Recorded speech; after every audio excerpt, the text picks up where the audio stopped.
The project management plan integrates the overall plan, the subsidiary plans, and the 3 baselines. Let me say that again. The overall plan, subsidiary plans, and 3 baselines.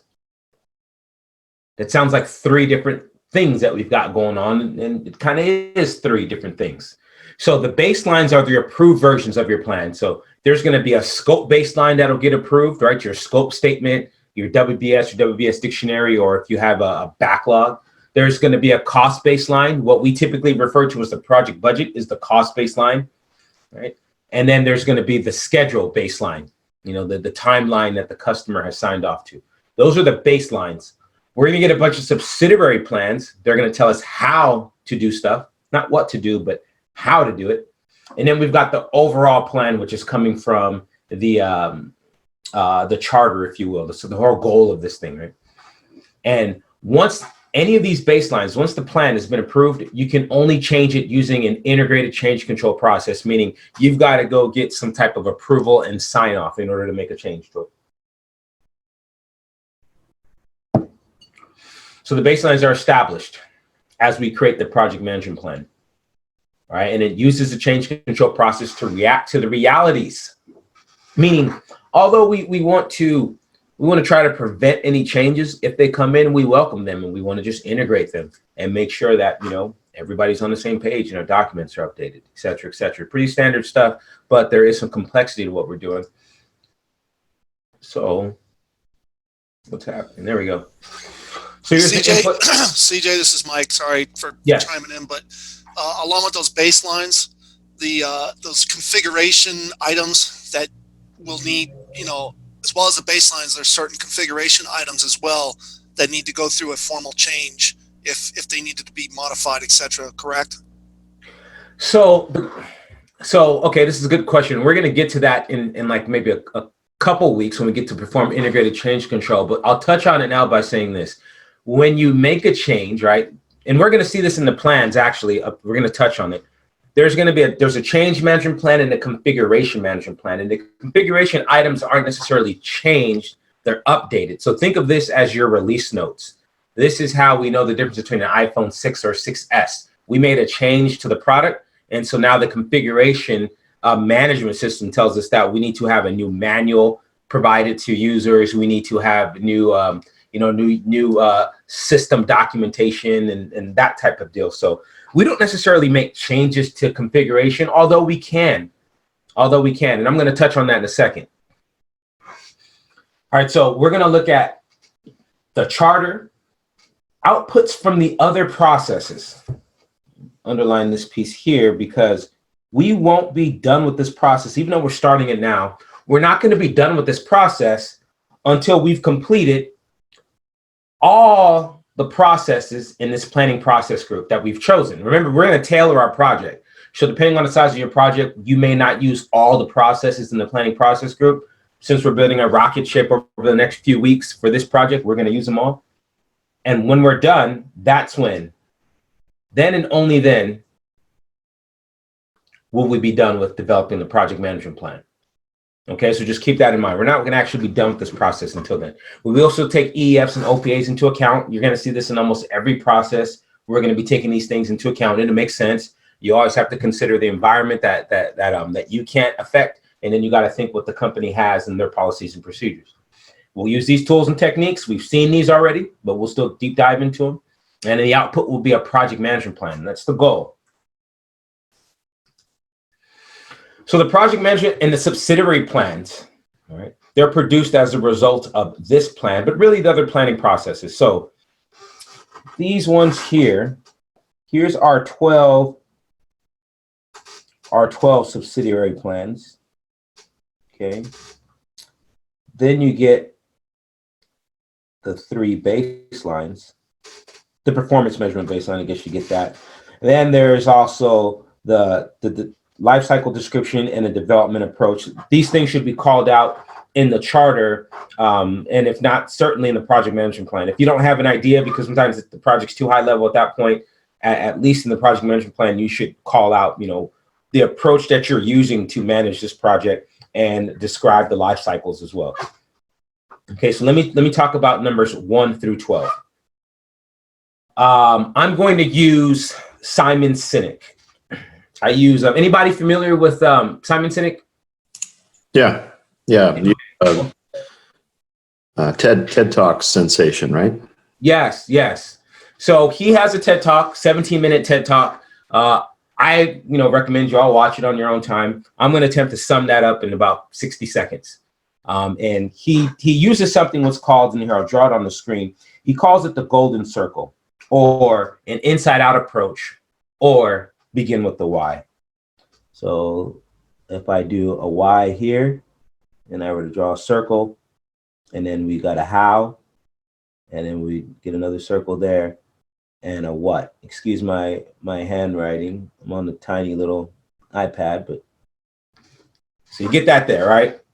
So you have the why, you have the how, and we have the what, or at least it kind of looks like that. I think you get it. Okay, so he uses two examples. He uses Dr. Martin Luther King, and he uses Apple computers. And for Dr. Martin Luther King, he says, how is it that people were able to get to the March on Washington, the right place, at the right time, the right location, in the middle of the sweltering heat? And they didn't have Google Maps. They didn't have social media. There wasn't any of this stuff, but millions of people made it there. And he says it's because it's the why. People believed in what Dr. Martin Luther King believed, not necessarily him, but his idea, which is why it lives on today. And it certainly was more than minorities. Everybody believed that, yes, inherently we're all created equal, et cetera, et cetera. So a second example says, well, let's look at Apple computers. Why is it that people will camp out for days to get some product that you can just have it shipped to your home? And he says, well, marketing 101 says, tell everybody about your product. I've got a laptop. It's got, 4 terabyte hard drive space. I have, 32 gigs of memory and a Pentium 4 quad processor, like all this stuff, right? 30 hours of battery life. Buy my laptop. That's how most advertising goes, right? A car, it goes 0 to 60, has this and it has that. Buy our car. Marketing 101. He says, well, Apple and other companies that are really successful, he said they were able to, sort of dominate the music industry as a computer company, building the iPod because people believed in what they believed in. Apple never gives you any specs in their commercials. They'll put an iPad up and then they'll put a pencil up and say, we make our products thin so you have more space to fit in your bag. Or you remember the commercial with the guy jumping off the board into the water, and he had his iPhone on, right? That commercial, the nice opera music. And, they don't say, hey, we've got 20-watt Bose speakers in there with 4 ohms of impedance. And they don't go that deep, right? Who cares about that stuff? We just want to know that it sounds good. And so that's the idea, is that they start with the why. Okay. Now, how does this relate to project management? PMI is very good at telling you what you need to do. They say that, hey, what you need to have for a successful project is a project management plan. You need to make sure that you employ all 5 process groups for each phase, right? They're going to tell you what to do. They're never going to say how to do it. And nothing in the PMBOK tells you why. It doesn't tell you when you should use it, where it's appropriate, who best to use this tool and technique with versus that tool and technique with, right? The PMI is not prescriptive in that manner. The PMBOK, I should say, excuse me. So this project management plan that we're seeing here and these subsidiary plans, these are hows, right? Most companies aren't going to tell you how they do anything. That's their secret sauce. They're either going to tell you what they have, please buy it from me, or they'll say, this is why we do it. They'll tell you their reasoning, and then you'll be in line with that, and you'll just follow them and buy their products, right? And so what Simon Sinek was saying is the inside-out approach is the why. I'm just really talking about the how here. So a scope management plan, nothing about your project, the what, is going to be in a scope management plan. All of that stuff is going to sit in the scope baseline. What's going to be in a scope management plan is going to say, this is how we'll get a scope statement developed. We'll use a template, or we'll call people in the room, or we'll survey people, we'll send the emails out. This is how we'll get it approved. We'll have to have somebody physically wet sign it, or we'll have a session, and if they verbally approve to it, we're good to go. Your schedule management plan isn't going to have anything specific about your project. It's not going to have any timelines in there. It's not going to have any estimates. It's going to say, this is how we will estimate. we will analogously estimate project A was like this, so project B will be like this, or we'll parametrically estimate, or we'll bottom up estimate. This is, it says how we'll do things, right? So these plans that you see here, these are all, think of it as your management style. This is how, and I'm going to tell you because I do this and I'm going to pay it forward. Some guru taught this to me. I'm going to tell you guys, this is how you take that 3-week vacation and you don't have to answer emails and telephones, because many times we go on vacation, but we still got to peek. We still got to read that email. We got to still see if somebody's handling our stuff in the right way. But if you actually were to sit down and think of your style and to think of, this is how I develop my schedules, this is how I come up with my budgets, this is how I make sure we're consistent in our projects. If you come up with that, now somebody else can take that and they can follow it as if they were you. So stakeholder comes in, says XYZ. Oh, this is how Ryan would handle it. This is how Dana would handle it. This is how Chris would handle it. And you guys will have 3 different ways that will come to the same great result. And that person can follow it the same way that you would, right? So these are all hows. As we get into this process of plan scope management and plan schedule management, every time you get into a plan something management, as an output, you're going to get a something management plan. So plan schedule management gives you a schedule management plan. Plan resource management gives you a resource management plan, so on and so forth. These are all hows. Right. I wish I had a place to keep this. Maybe I should turn my camera to my whiteboards, because I refer to this a lot. I'm always talking about the how and the what, right? So as we go through, just remember, I'm going to try to remember this little diagram in your head, the inside out approach, the why, the how, the what, and I'm going to be referring to a lot of hows and whats, right? PMI is not going to get into the why, the where, the who. That's for you as a PM to decide. But as far as the how you do something, again, this is really for you to decide too, but that's what these are. These are all hows. Our 3 baselines here, those are the whats. That's what you're going to do. The scope baseline says what you're going to do. The schedule baseline says when it's going to be done. And the cost baseline says how much it's going to, well, I shouldn't say how. It says what the costs are going to be to be consistent. So that's the idea there. You got hows and you got whats. Any questions before I dive into this? Okay. So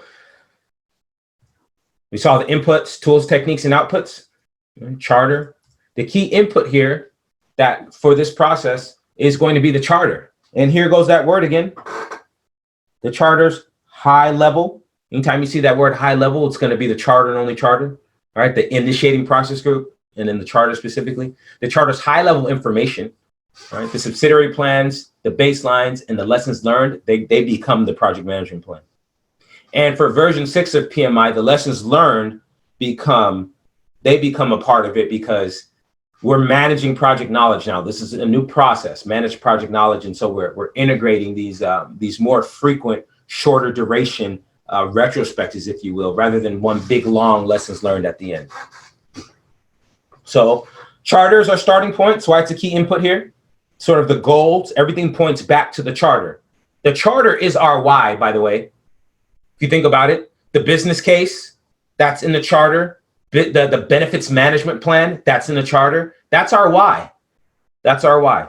And then the outputs from the other processes, if you remember, I mentioned we're not going to be done with this process until we've completed the other ones that we've chosen. In this sense, we're going to do all the planning processes, so that's when we'll be done. And then, of course, we're going to take EEFs and OPAs into account. That's the inputs there. And our tools and techniques, expert judgment, drawn from all the disciplines, right? This is everybody, engineering, marketing, human resources, everybody that you need, consultants, other experts, could be academic folks, and then the customers themselves. Everybody needs to give you some perspective on some aspect of, if I go back here, of, whether we're talking about requirements or activities or cost or resources or risk.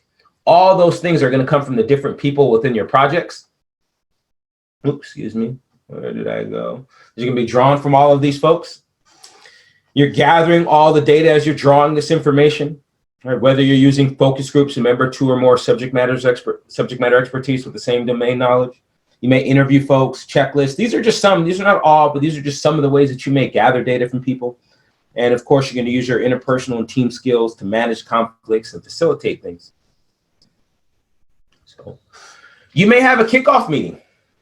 You might have, some projects that I'm involved with have 3 kickoff meetings. You'll have the kickoff to build the charter. You'll have a kickoff to build the plan, and then you'll have a kickoff for execution. Some projects will just have 1 kickoff, right? So you may just have a kickoff meeting to communicate what the objectives, and then to build your team and get stakeholder buy-in. All right. So this does not have to be done at the very beginning, but it often symbolizes the end of planning and the start of execution. So it can be done both at the beginning and at the end. All right, so let me say that. I feel like I said that. This doesn't have to be done at the very end, I should say. You can do this at the beginning. All right, so it just depends. But it typically does symbolize sort of that transition. But remember, as PMs, just because we have a kickoff meeting does not mean we're done planning. We will jump back and forth. And in fact, we'll identify new stakeholders. That's an initiating process group. All right, so we jump back and forth. And again, can be used at different times depending on the size. So if you have smaller projects, right after initiation, and the core team does both. And if you have larger projects, then you may have a few kickoffs.